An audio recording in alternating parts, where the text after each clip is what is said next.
Welcome to Real Talk, Indiana's premier talk show on real estate investing, where we talk each week about investing your money right here in Central Indiana. The tips, tricks, do's, and don'ts brought to you by CIREIA, Central Indiana's oldest and largest real estate investing association.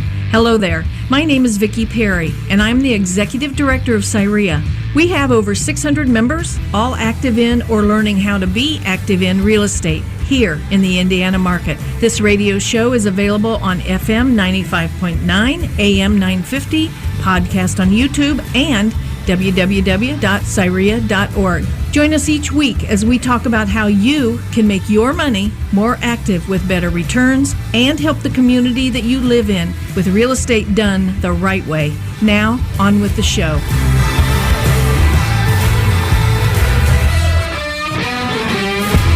And welcome to Real Talk. This is the only local real estate investing radio show where active investors discuss real estate investing done the right way every Saturday and Sunday from noon until 1 p.m. I'm Ron Watson, president of the board of directors of CIREIA, and your host today.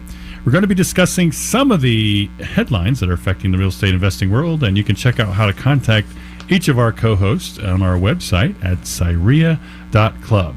Joining me today are three of the top investors in Central Indiana. First, we have Dave Short with Century 21 Sheets. Dave is an investor, realtor, coach, mentor, and one of the most sought-after rehabbers in Central Indiana. Welcome back, Dave. Great to be here.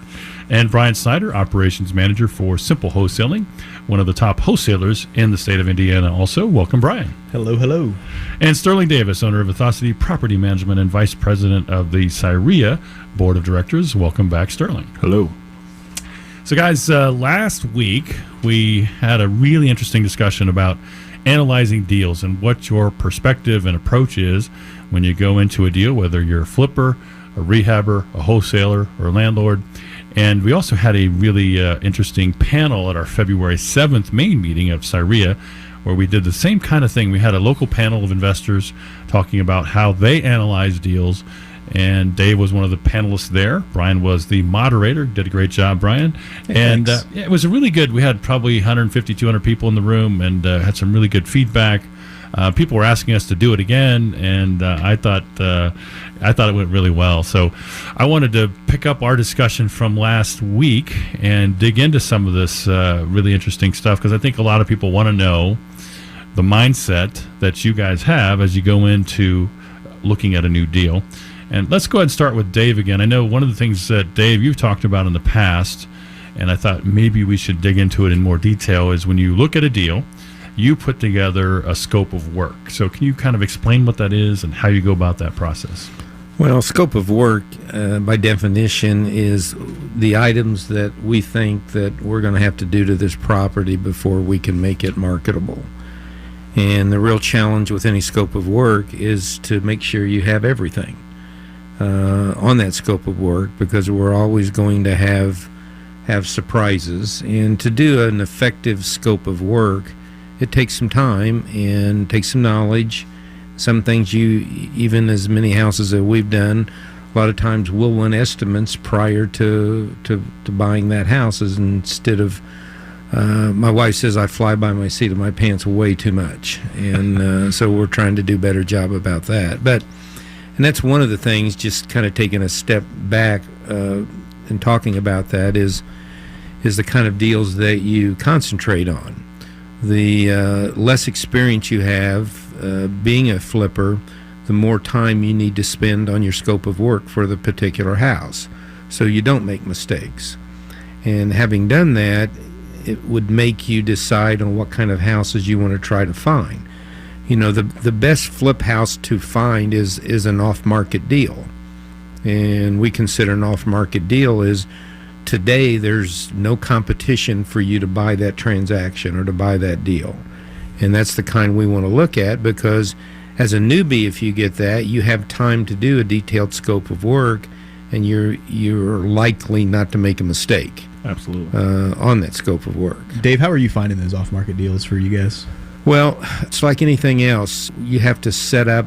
Brian, for all of their deals are off-market in a wholesale scenario, but they do mailings. They do postcards. They do knocking on doors and everything else. So that's certainly our avenue if we want to find transactions. But, I talk to other realtors. I get a lot of off-market deals from other realtors who have not put these houses on the market. So I'll try to buy them before they actively hit the market. I get a surprising number of transactions from people that attend our groups and that are people you would think would do the flips themselves but don't. I'll try to turn them into a wholesaler, basically. Right. They've got a flip that they want to do, and I'll try to talk them out of it and let them get an instant profit and move on. So, there's we buy at sheriff sales. A sheriff sale is not, we can talk about that in a little bit. A sheriff sale is really not a good venue for a rookie flipper or newbie flipper to come in and do, because it's really not an off market. And you may only be competing against 4 or 5 people, but they're probably the 4 or 5 best people in the city that you're competing against to try to do that. And if you outbid a seasoned investor at a sheriff's sale, then there's a real good shot you paid too much for that property. And so you have to be very cautious. So I don't consider that an off-market deal for a newbie. Yeah. You just have less competition, but it's sterner competition. Yeah, I think it's really important. What we see is just what you talk about is building relationships. Having key relationships with the people. Because I'm not a wholesaler by any means. I'm a broker, but I have people that want deals to happen, right? When we're teaching and coaching people through the Bur Strategy, if I don't have access to properties, then I'm not going to be able to make money. So it's very imperative that I have relationships with people like Brian from Simple Wholesaling and other wholesalers where I can either get a commission from it or I can JV a deal with them so that I can make sure I'm compensated for my time of being able to bring them. And JV stands for, as our executive director looked at me, stands for joint venture, by the way. So if you are wondering out there, listeners. I was guessing junior varsity. Yeah. I wasn't sure. Still playing. He's not quite a varsity. Yeah. Like these deals are kind of low key. But that's what it all coming down to those, finding those off market deals, and whether it's coming from sending out mailers or going around and knocking on doors, leaving door hangers, putting ads out there for pay per click. So basically, you're just paying money to have advertisement on the web. So if you're on websites that have to do with real estate investing, or even when I'm on like Lowe's.com or something like that, I see like simple quarters, simple wholesaling ads out there and stuff. So we pay for that, but people click on it, and that's how we find some of our deals. But like you guys said, a lot of it comes from just networking and getting to know other people and doing stuff like that. 50% of our business, 50% of what we buy comes from other wholesalers. So people that are, starting off, they're, kind of just learning how to do it. We're helping them teach them and everything like that, and we'll walk through the deal with them. But kind of like Dave was saying too, with some of his, flipping students or people that he meets, is a lot of times we can buy it right out from underneath them. They don't have to worry about marketing. They don't have to do anything else. And they can make a couple grand and move right along and make a kind of a quick profit. Yeah, I think of when you were discussing scope of work, when we start looking at it, talking about like the Bur Strategy, it's like how much money that I put in, like for example, a new kitchen, what is that ROI on that new kitchen? Like if it costs me $10,000 to put a new kitchen, I can either put a $10,000 new kitchen or I can put a $5,000 touch up the kitchen. But you still got to start analyzing and seeing what that results in. $10,000 kitchen might raise the rent somewhere around $150 per month, and we're talking about an $1,800 per month rental. That's an 18% return on your investment. That's not a bad return on your investment then, right? So I think it's really important that we start looking at things of not always trying to cut corners. You know what I mean? It's like, all right, if I can put this $10,000 to make it worthwhile, then I'm going to put the $10,000, not reglaze a tub. Well, and scope of work to an accurate scope of work will effectively tell you the timing you have to complete your project. Mm-hmm. For instance, if we have a scope of work of $12,000 to $15,000, we know we can probably get that done in 30 to 45 days. If we have a $100,000 scope of work, we know we're in a project for 6 months. Mm-hmm. So a $100,000 scope of work if you have a private money lender, and it's 6 months, one of the factors we have to consider is the holding cost. And the hold cost on that, could be $5,000 or $6,000, or it could be, if you have a hard money lender, the hold on that could be $10,000. So you have to accurately put that in there, and if it's going to take you 6 months, is it going to be, is it going to be worth your while to take on that project? I think that's the number. Those soft numbers you have to be able to analyze. Like, I have so many investors that come to me and I'm like, hey, Sterling, how long is this rehab going to take? And I'm like, well, it's going to approximately take about 4 weeks. They're like, oh yeah, that's cool. And it's like, well, that 4 weeks, the clock starts the minute you buy that house, right? Like, So when you start talking about analyzing numbers, vacancy rates, you start talking about, all right, you're not going to replace the furnace and the water heater because it's 10 years old. Well, that's a capital expenditure that you have to adjust for. So all these numbers play a part. And I think it's really important. Just not knowing these numbers is not acceptable. I think you have to be able to figure out even your soft numbers of what you're talking about is hold cost is so important, right? Well, that's the hold cost, unfortunately, more and more become really part of the deal.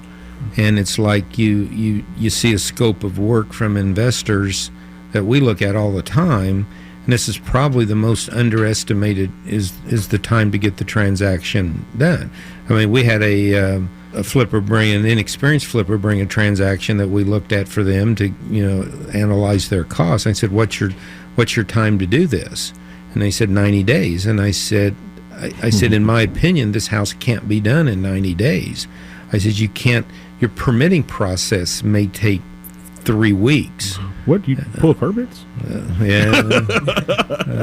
Permitting is a different world, and it's like true. It's that's one true. Of the areas now that we have to navigate that we didn't have to do before. I mean, we didn't pull a lot of permits before. Maybe we should have. Just was unclear. Yeah. Where now I'm very clear on what we have to pull permits for and what we can, not pull permits for. Yeah. That's kind of like. No, go ahead. No, that's kind of like for us. Like I see with the Bur, one of the last things is that repeat. Well, you can't repeat unless you get refinanced. And refinancing comes with seasoning, and every loan officer has a different seasoning period. Some people say you don't have to season with cash. Some's like that's 2 months or 3 months, or I even heard up to a year if you're doing financing. So it's like, well, that's a really important thing to understand if you're analyzing a number, because that can effectively affect your number when it comes down to if you're holding a hard money lender, you're not going to be able to get them out of that deal until a certain time. Yeah, and typically with hard money is that the cost of your financing goes up after 6 months because they want a renewal rate. Most don't maybe go a year. One of them are looking at a 6-month renewal rate on it.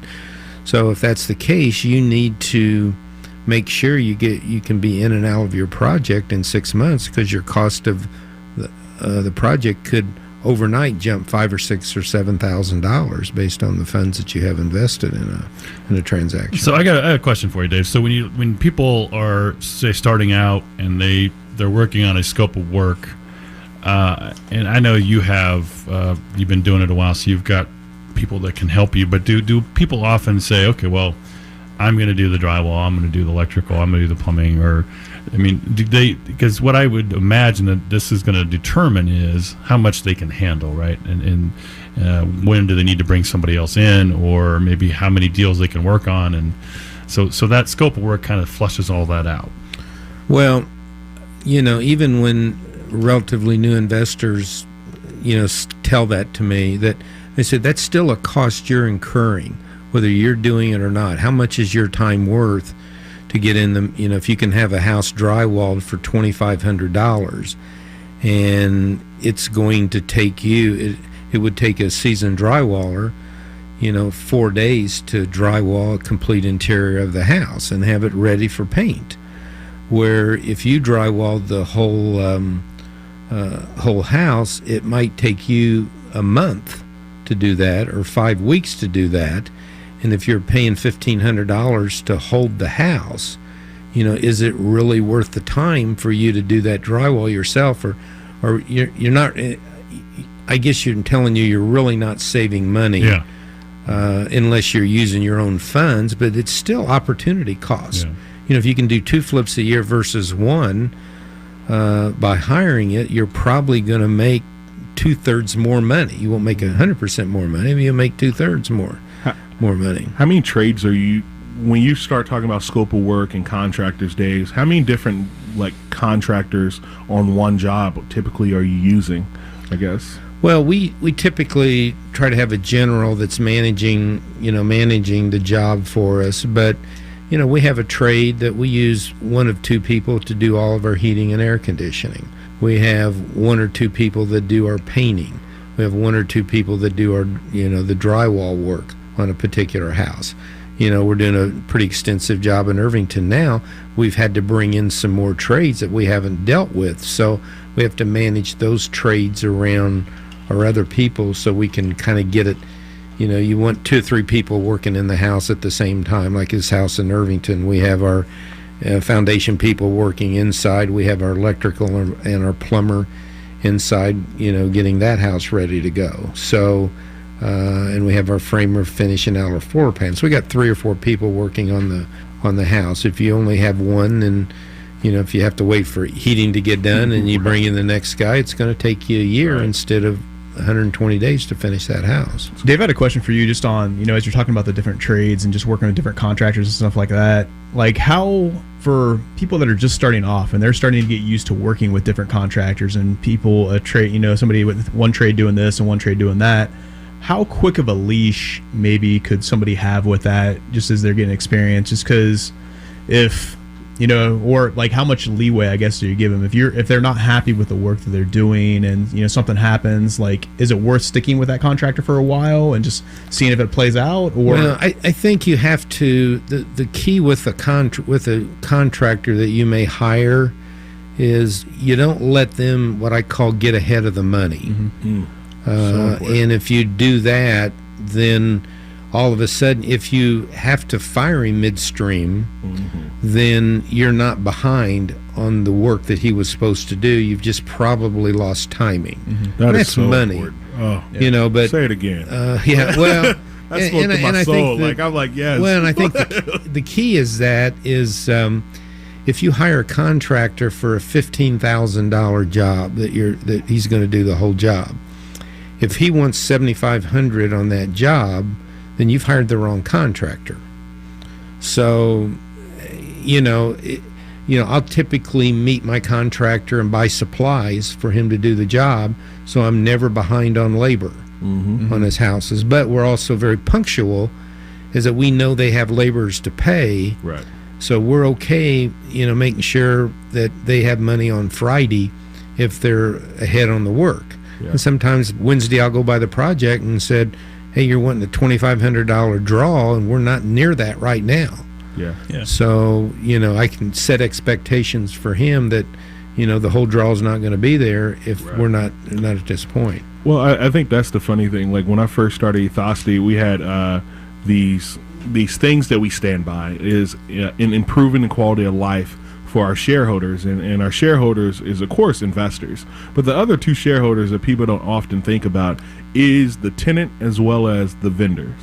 And so it's very important for us to have these conversations that you're having, Dave, with your contractor, because you really do want to increase the quality of life for that person. You know what I mean? And I think you kind of take into account that, well, if they're floating the job by having to pay for the materials and stuff, that is an expense, you know what I mean? And you take that weight off their shoulders, that is valuable information to investors that are thinking about jumping into this, because you can't just think that somebody's going to float your job and then be like, oh, now you want some money? Yeah, well, and I imagine Dave's been doing this a while, so he's a little bit. He's built a relationship with these folks that are expectations. They want to do the work. And if what you're talking about, if you're doing that to people and they're not going to come back, and then you're going to have to find somebody else the next time, and you're always going to have to be doing that. That just makes your life much more difficult. Well, if I'm making a profit, I want my contractors to make a profit also. Not everybody believes that, Dave. I don't know if everybody stands by that, Dave. Well, one thing and we've got about a minute left in this segment, but in the panel on February 7th, somebody gave some advice that was I thought was really interesting. Is he said, stay in your lane, right? So, and as I think about the scope of work, and I can do all these things. Maybe there is a strength that maybe I'm really good at electrical work, so maybe that's something that I can do on the project. But then I know the other stuff I can't do, and like you've mentioned, Dave, there's the timing issue and the cost of the opportunity cost. If you're not getting something, if it takes you 5 times longer than somebody else that you might hire. But do you advise new people along those lines that pick the things that you're really good at? Well, I mean, staying in the lane is obviously very important, but just as an analogy on the electrical you just used is like, well, I'm going to do my own electrical. Well, how long is the estimate you got? How long is it going to take that guy? He said it's going to take him about a week. I said, okay, if you can do the electrical in a week, then you should do it because you'll save that money. If you can't, right. get him to do it. Good point. All right, we're going to take a quick break here, and we'll be back with more discussion on analyzing a deal right after this message.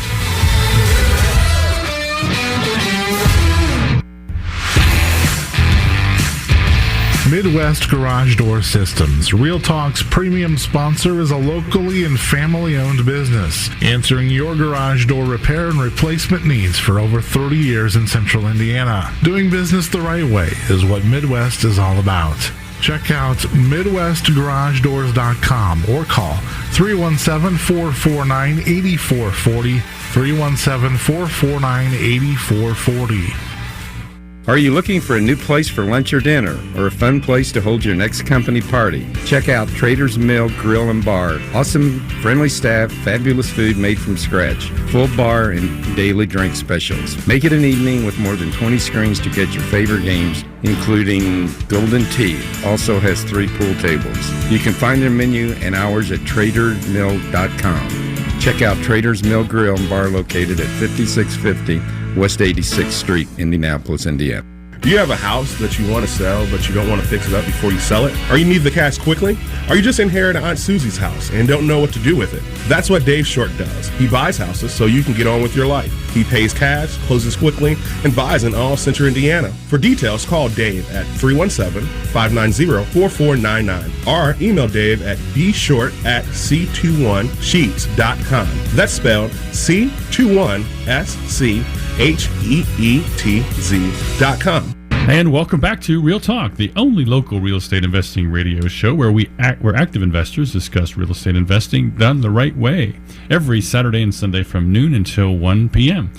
And today we're joined in the studio by Dave Short, Brian Snyder, and Sterling Davis. And we were talking about analyzing a deal and some really interesting information for new and experienced investors. And I thought we'd start with a topic that has been mentioned a couple times. And Sterling, you mentioned the Bur Strategy. First, can you define that? And then I wanted to talk about cash versus Bur Strategy and get opinions from each of you. Yeah, I think a lot of times what I hear from older investors in the market when I say Bur, and I explain what it stands for buy, rehab, rent, refi, and repeat, right? And they're like, oh, I've been doing that for 30 years. Like, now we just have a name. Now it's a cool little buzzword. It's a cool little buzzword, So it's definitely things that's been around. Us millennials, I think, just put a buzzword effect to it. It's easier to text. Yeah, it's easier to text. I think that's the main point about this. But when you start looking at the Bur Strategy, and then you start looking at like cash flow, because I think I do have 2 different owners that come to us, right? We have owners that are looking for the Bur, which is more of a leverage of equity play, and the cash flow, which is a more of a monthly sort of right now play. And I think both of them can work hand in hand and simultaneously, but I think sometimes they work separately as well, because I think sometimes the cash flow person doesn't really care about the Bur strategy of it. But I do find that the Bur is really interesting and intriguing because it does allow somebody to say, hey, I want to buy 20 homes. How am I going to be able to buy 20 homes? And they're able to use leverage through their equity in which that they're buying the property to be able to extend and kind of almost in sort of a way recycle the down payment too. So if I'm going to buy a house for actually I use a true life example. We bought a home from Simple Wholesaling on Grant Street for $35,000, and that house on Grant Street for $35,000, it had $20,000 in rehab cost, which Grant Street is in Little Flower. Great neighborhood if you haven't checked that neighborhood out. So we're 55 all in, right? So the rehab, the everything that we needed, we were about 55 to 57 all in because I got to get paid. So we're about 55, 57 all in. The after repair value, because we were using a hard money lender, the first appraisal came back at $97,000. So what does that do to most investors? Like, oh, well, I was only expecting about 80, like 90. That's $17,000 more dollars that I could play with. So after we did everything, we went through the phases, the scope of work and stuff. The second appraisal came back at 91. They pulled some different comps and stuff, but it's still more than what we estimated. I think we estimated somewhere around 79 to be really conservative. So it's definitely more, but we were able to then take that 91 from our 57 all in and kind of take that 25-30,000 and play that with that. You know what I mean? We had to wait for seasoning, what I was talking about earlier, where the refi, they wasn't able to do a refi up until a certain point, right? And that point was with the lender that we used was 4 months. So we were able to kind of take that money and now reinvest in other properties. Indirectly, we was able to buy another property for $25,000, and we kind of did the same thing with the Bur. So the Bur has allowed us to kind of stretch that dollar as much as possible over and over again, where a lot of the other part of that is the cash flow buyer. The cash flow buyer doesn't really care about equity because they feel like equity is something that is fleeting. Like, all right, I'm going to pull the equity out of my house. They kind of feel uneasy about that. So they're like, hey, all I need to know is my rent is $1,000. If I have a mortgage, if I have taxes, insurance, snowplow, vacancy, how much money am I getting per month? All right, $400. $400 is worth my time to invest in this property. So those are two different strategies. One is a building of equity, a leverage of equity. The other is more of a monthly real life demand for the dollar. How much will that Grant property rent for? So the Grant property, we have it rented right now for $925. Okay, so if you flip that from the Bur strategy and a guy just wants to have $57,000 in this property, yeah, he's going to net $80, $750 a month times 12 months. Yep. So he's going to get a tremendous return on his $55,000 in capital. The point is, though, those two people, because I think that's a great point, it's the stomach for it, though. So is the cash flow buyer, do they have the stomach to do the $20,000 rehab? If they do, then yes, they'll be able to have an excellent amount of cash flow. But what I find is cash flow buyers sometimes are close to like somewhere around $3,000 to $5,000 in a rehab. Like anything more, they're like, yeah, man, I don't want to touch it. Yeah, and a lot of that stuff comes back to, we kind of talked on the last show, a lot of that comes back to location. Mm-hmm. I know when we are looking at buying properties and looking at marketing properties, it'll come back to that location part, to where I'm actually, I see that property come in, I'm first analyzing it to figure out what I want to buy it for, and then what I can sell it for. I look at it immediately as, okay, this one is, I'm just talking about rented properties right now, properties that are occupied, is where is it? Are people just going to look at it as a cash flow property and it's going to be a straight up rental property for them? Is this a great location to do the Bur strategy or whatever, if that's great for the investor in that point? And then we also have ones that are in really good neighborhoods that are occupied that we might buy, and maybe the lease is up in 5 months. It's like, okay, we'll wait out, we'll hold it for 5 months, collect the rent on it, and then we'll go ahead and not extend the lease and then sell it as a vacant flip opportunity and stuff. So there's a lot of it all comes down to a lot of location stuff, and we're talking about what's cash flow, what's a good Bur strategy and stuff. Yeah, because I own 6 rental properties in traditionally urban hoods, basically. Let's call it what it is. And I bought those properties not looking for the increase in equity and things like that. But I've been holding it for 7 years, and I thought to myself, I was like, man, I have nearly all these paid off. I could leverage these now. It's about 350 in cash. Like, they were great cash flow. I made about $225 on each one per month. So I've been doing well on them. I turned them really quick. They're really easy. But I was like, man, I could leverage. I was thinking to me and my wife the other day, and we're like, we have about $325,000 in leverage equity that we could put them on. And the beauty of it is, and obviously we're not accountants, so if I say something, verify it with your accountant. If Sterling opted to leverage his $300,000, he could still own those properties and defer any taxes that he has. So that's $300,000. Where he sold them, he would have maybe a $60,000 or $70,000 tax liability, where he could just keep them, keep the cash flow, and use the money for opportunities. Well, I thought about even doing a 1031 exchange. You know what I mean? Like, where they've been cash flowing, but this neighborhood's not getting any better.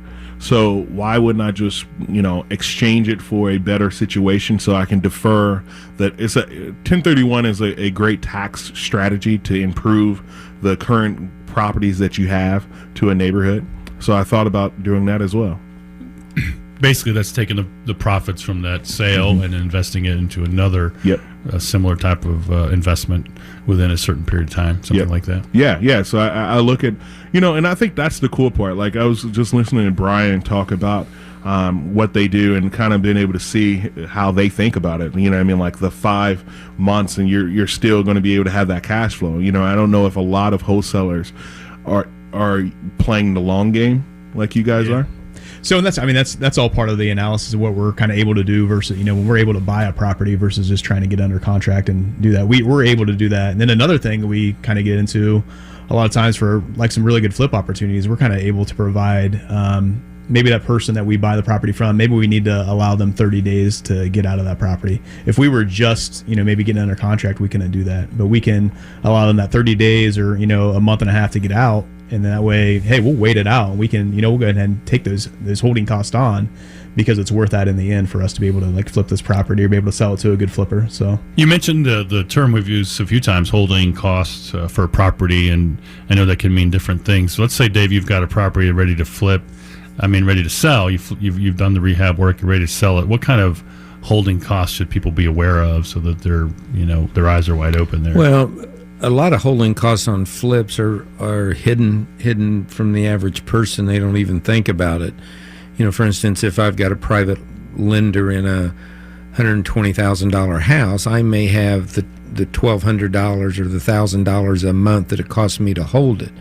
Well, taxes are continuing in that house, so that's another $100 to $150 a month. Insurance is continuing on that at another $50 or $60 a month.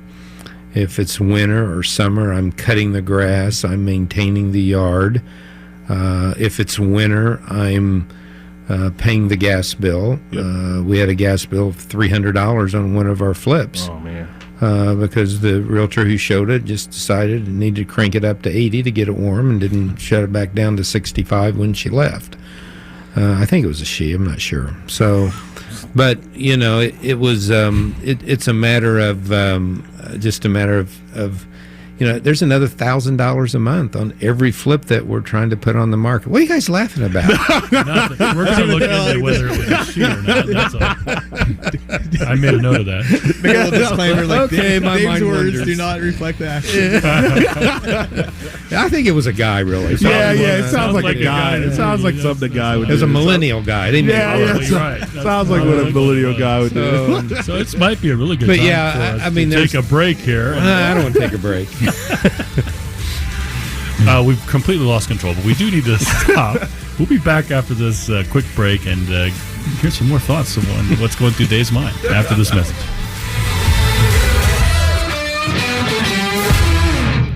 Are you looking for a career change or a life change? That is the mission behind Simple Wholesaling, the leading provider of discounted properties in Indianapolis. Simple Wholesaling is all about making the process simple for buyers of properties, sellers of properties, and members of the Central Indiana community who want to generate wealth, free up time, and then help you use that wealth and freedom to make a difference in the world. Check them out at www.simplewholesaling.com, or email brian@simplewholesaling.com, or call 317-494-7211. Is this you? You've heard about landlording and you love the idea of a steady stream of income from real estate, but you're concerned about tackling the 2 a.m. calls and worrying about renters who don't pay their rent on time? That's where the pros at Ethosity Property Management take the hassle out of investing for you. They handle the toilets and tenants for over 300 local rentals and are happy to help you with yours. Call Sterling at 888-212-3764 or check out www.ethosity, that's ETHOSITYPM.com.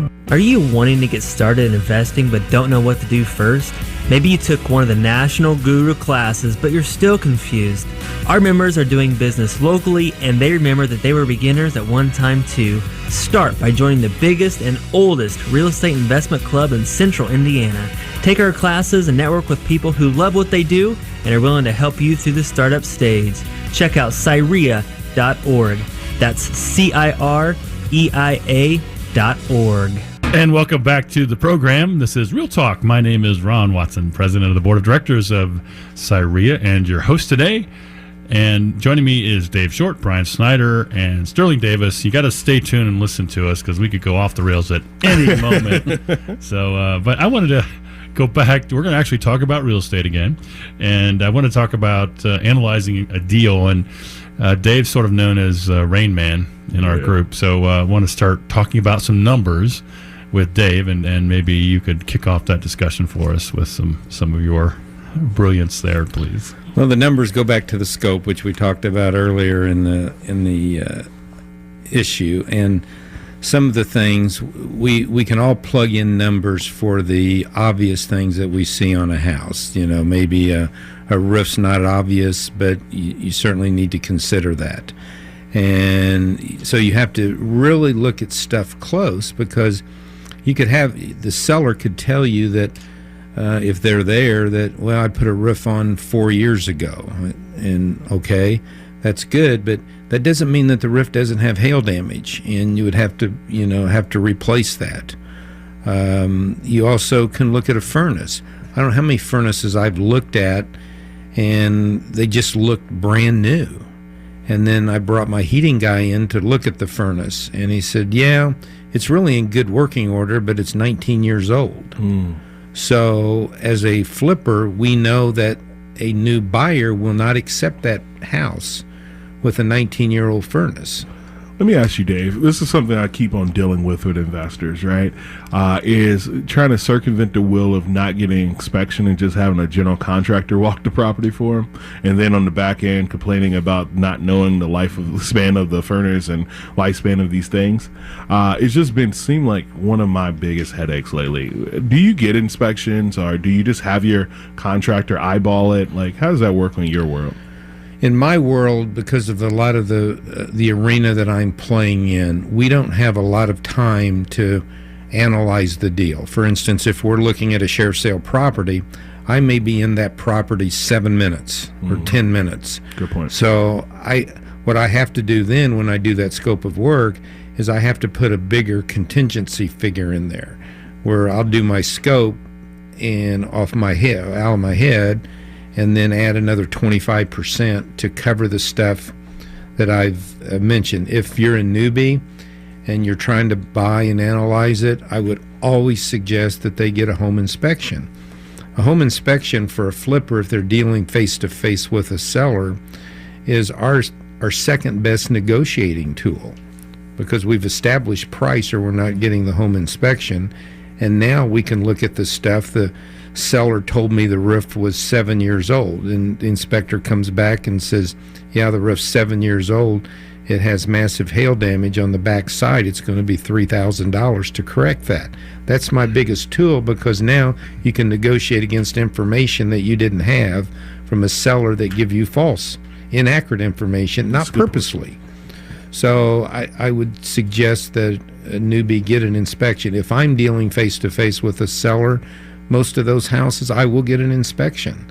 To your point, I mean, like, the reason why I recommend is because most of the people I deal with are out of state. And it's like, now you want me or this contractor to be the one determining if this is a good deal. You know what I mean? I think to our out-of-state listeners, I think that's the reason why, if you work with me, I'm so harping on it, because don't take my word for it. Take, Well, an inspection is $300 to $400 I'll say as a general rule. And it's going to take a good inspector probably 4 hours to 5 hours to do that inspection. So you're buying peace of mind for an investor or for yourself for $40 an hour on it. And so it's well worth that money spent, and without question the inspector's paid for itself almost every time. Yeah. And peace of mind is part of the time too. Sure. Yeah. Let me ask you guys, just as we're talking about this analysis and stuff, and we're talking about like ARV and trying to figure out like what the after repair value is, and you're looking at comps and stuff like that. I know us three, we're realtors, so we can use the MLS to be able to figure out comps and be able to look at that. But for people out there that are not a realtor and they're looking for comps and doing things, one of the things I definitely recommend is that they just befriend a realtor, find somebody that can give you some comps and help you out with that. But if they don't have access to that, one of the things I recommend is, using the sites like if you get on Zillow and Trulia and stuff like that, you're not going by the Zestimate, but go by what has sold around there and look at the comps around there. But do you guys have any other advice on different ways that people can find those comps, or just help them out if they don't have access to the MLS or anything? Well, you actually, we did. There wasn't any comps in the neighborhood that we were looking, but I drove the streets. I noticed 3 or 4 houses that had been totally redone, and I actually went to the tax records and got the history and saw that, hey, that house just sold for $400,000 and it's 1,700 square feet, and I'm looking at one across the street that happens to be 1,700 square feet, but the buy number's 220. Yeah. Okay, so now I can start plugging in and thinking, okay, I can make my house look as nice as that house, but what will I have to spend to get there? So you can get off market. You can talk to neighbors. You get wealth of information of neighborhood, especially a history of the house you're trying to buy. Yeah. Neighbors will tell you everything. Go to a garage sale in the neighborhood, and you'll learn everything about everybody. So. That's so true. That's a good tip. So it's Pro like... tip. And you can befriend a realtor. I would just say to newbies that's going to work with a realtor is, it's their time also, and let's give them a $40 or $50 hourly wage to give you information that will make you thousands. Yeah. So make them part of the team, help them out with gift cards or anything be. If you give a realtor a $50 gift card, if he's done 3 analysis for you, you'll have that realtor for life, and it's not very much, and he will appreciate your time, that you think enough of his time to do that. Yeah, I think what you guys said is totally spot on. I think I can give some advice on a different angle of that too. Is rental comps. Like if you're trying to run rental comps, some of the things that I've done in the past is go on Craigslist. Craigslist is a great, just put the zip code in there and see what is kind of on market there. You kind of take a look at the pictures. That's kind of like a third-party site for a lot of, because you got to understand every site's limitations. Every site has a limitation. MyBor has a limitation. Zillow has limitations. So every self-managed landlord is not going to put theirs on Zillow and MyBor and things like that. So if you just pull a list from MyBor, you're probably only going to see a small pool of the houses in the area. So you have to kind of cover all your bases, and Craigslist is another one that kind of I don't think people look at for it. So Craigslist, MyBor, Trulia, and Zillow, I think you can take a look at. And also I think when you start looking at like things like Rent-O-Meter, Rent Range is another one that's a paid service that you can utilize. Those are great too, but each one has its own limitations, and you just have to understand those restraints that you're looking at to make sure that this is the best case scenario. Yeah, I was actually going to ask you that, like how I know it's not like 100% accurate or anything, but how close to being accurate is like Rent-O-Meter or something like that? Rent-O-Meter is probably as far off as possible. like I think Rent-O-Meter is like I think if you're looking at like how the 1% rule is to purchasing a house is the same factor. Like, you know what I mean? You're not going to just buy a house based off the 1%. You're going to be like, all right, what else do I need to determine if these are the things? Like, it's the first step because it's free. They give great things, but I think that's the starting point. Like, gotcha. I think from Winter Meter, you should build out. What I do is go to Google, look at the addresses they give me, the area, the proximity to everything, the location, and then from there I go to Craigslist, look at what they have, look at how close they are to my house, and then from there I start paying money for things like Rent Range, which is a great tool to have. They kind of give a credit system, which is way more accurate than Rent-O-Meter. And I guess you kind of in the same way as you could like kind of, you know, befriend a realtor and kind of like give them a little, you know, just a little fee on the side or gift card or, you know, give money to their favorite charity or something like that to help them out. You probably do the same thing with a property manager if you're looking to rent something. Like just, I take tequila, bourbon. I don't know if I can say that on the radio. Why does that not surprise you? I smoke cigars, so if you want to just give me a cigar a month, I'll jump into that. give me a second here as I write down Sterling's Christmas gift. Yeah, like, you know, so. I think it's more or less like I think Dave makes an excellent point. It's understanding their time, and to that you talked about realtors, but I think the other thing is if you're doing it with vendors, construction guys, like if they're doing 5 quotes for you, that's the best way to burn out somebody when you first start. Throw them a gift. You know what I mean? Throw them a $50 gift card to Trader's Mill Grill on West 86th Street. Like, you know, I hear that's a great idea. Yeah, I think that's a great idea. You know what I mean? Those are the things that you build long relationships with, because honestly, the good ones that are in this market, they feel like new people just take advantage of them. So if you want them to earn their business, you have to do more for them. I like that, and I'm going to let that be the last word. Do realtors like beer? I'm just curious. Okay. I like beer. So 1 out of 1 in the room has said yes. So we're going to take a quick break and get back to our next segment right after this message. Insurance companies say they're going to be there for you when life happens, but the truth is things can get pretty complicated fast when it comes to a personal injury accident. The steps you take after an unexpected crash are crucial. You need help every step of the way. Hey Andy, this is Dave Ramsey. I've been talking about the Randy 7-ish difference for several years now. For 34 years, Randy has helped thousands of people through their worst circumstances. Randy stands as a shield in between you and the insurance company. So even if you've started conversations with the insurance company after an injury accident, talk to Randy 7-ish to make sure you're not leaving money on the table. If you or someone you know has an injury accident, whether you're a pedestrian, passenger, driver, or rider, talk to Randy 7-ish first. Call 317-636-7777 for a no-obligation consultation. 7-ish Law, fierce protectors of the injured. 317-636-7777 or 7ishlaw.com. Midwest Garage Door Systems, Real Talk's premium sponsor, is a locally and family-owned business, answering your garage door repair and replacement needs for over 30 years in central Indiana. Doing business the right way is what Midwest is all about. Check out MidwestGarageDoors.com or call 317-449-8440, 317-449-8440.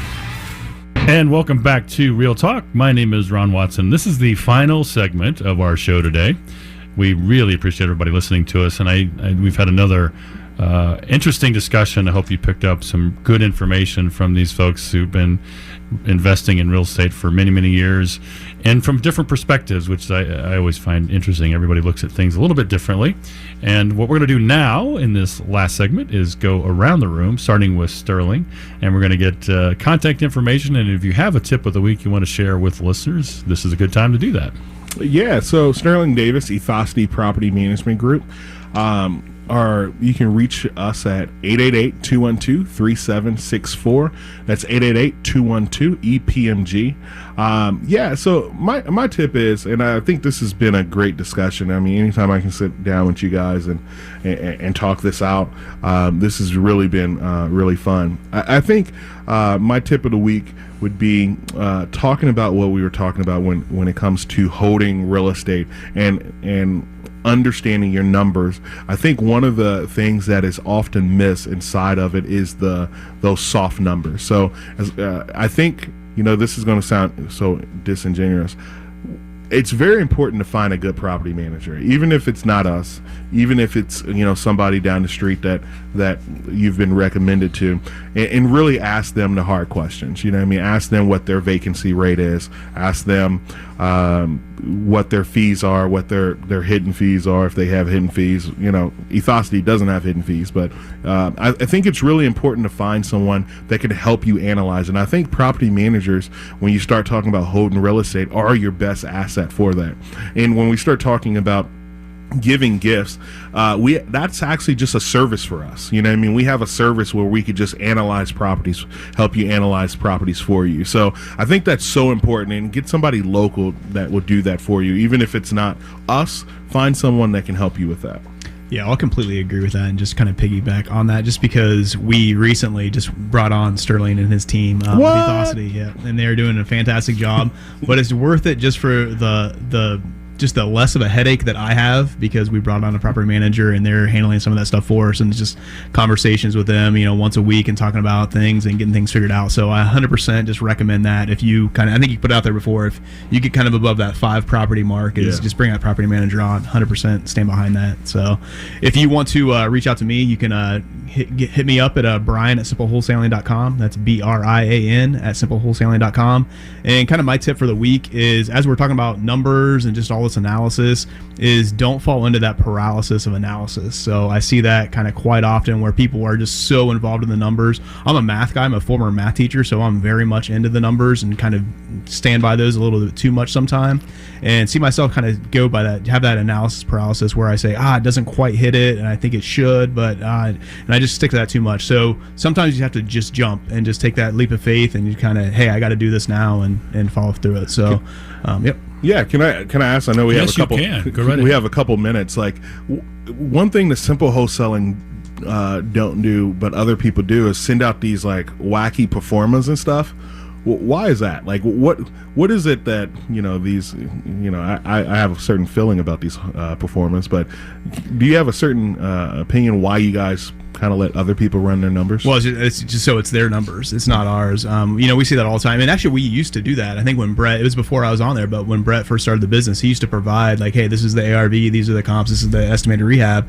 And people are just so across the board. What you want to do is going to be completely different than what Dave wants to do. Mm-hmm. So what my number is, it doesn't really fall into that. So there needs to be a number for, if it's just a rental property, a high-end rental, a flip property, whatever it is. And so I'd rather just everybody just go into the property on their own. We put a lockbox on, we clean it out for you. They can go in there and they can just analyze on their own. If we need to go in and, we do a walkthrough video, so they have access to that if they're out of state or anything. And we're more than happy to, let an inspector go through it anytime, or contractor. So it's just easier on our end. And it's just like you said, it's your numbers, not our numbers. Yep. Makes sense. Thanks very much. And Dave Short. Dave Short, and I work at Century 21 Sheets, and my email is dshort@c21sheets, SCHEETZ.com. Kind of my tip of the day, and it's just kind of maybe concluding what we talked about today in analyzing properties. And some of the things like today we look at that we never looked at before, and we almost always put it on our scope of work. And it's like, we now look at mold prevention measures. We can solve mold as a flipper very easily at a very fair price prior to the house being completed while we've got it tore up. There's some stuff out there that we get and use on our houses and spray them, and it's very good, and we've had no mold issues with flips since we've been using it. And it's a product called Shockwave. You can get it on the internet, and it's a really good solution that helps with mold. Second thing is basement waterproofing. We used to walk into a basement and think we can get the downspouts away from the house, and we can do this so there's no water in the basement. Well, now I would say probably the last 8 of the last 10 homes that we've flipped, we've waterproofed the basements. And it's just a matter of getting you a team member that can do that. And we have a couple people that do that for us that at a very fair price, and it takes something away that's going to keep people from buying your house, and that's what we're really after. That's really good information. I made note of both of those because I could use that as well. I want to thank Dave, Brian, and Sterling for joining us today. And my name is Ron Watson, and you can reach me at CIREIA, president at CIREIA.org, or stop by Traders Mill Grill at 5650 West 86th Street. If you've missed previous episodes, you can listen to them on the CIREIA channel on YouTube, or go to CIREIA.club, which is CIREIA.club, and click on the Resources tab for copies of all of our episodes. And every month at CIREIA, we have 10 small subgroup meetings going down on specific topics with local investing experts. You can sign up for membership or the next monthly main meeting at www.cireia.club. In March, Alan Cowgill is coming to town, and he's been teaching investors how to secure private money for almost a decade, as well as multiple investment techniques involved with borrowing money for investing. That meeting is the first Thursday of March 7th, plus an all-day event on Saturday, March 9th. I want to thank everybody for listening and hope you'll join us again next week.